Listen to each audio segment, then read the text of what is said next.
sa ating lahat ngayon. Napakagandang araw na nagbigay ng blessing sa atin ng Panginoon sa atin ngayon, di ba? So again guys, good morning. Hataw na hataw tayo ngayon. O, di ba? Hataw na hataw guys. Ganda.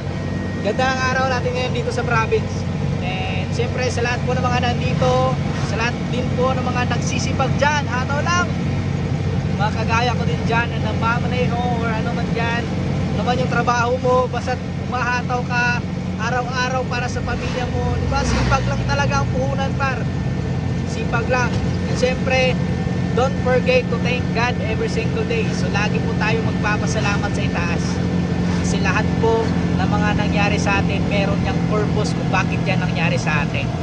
Okay?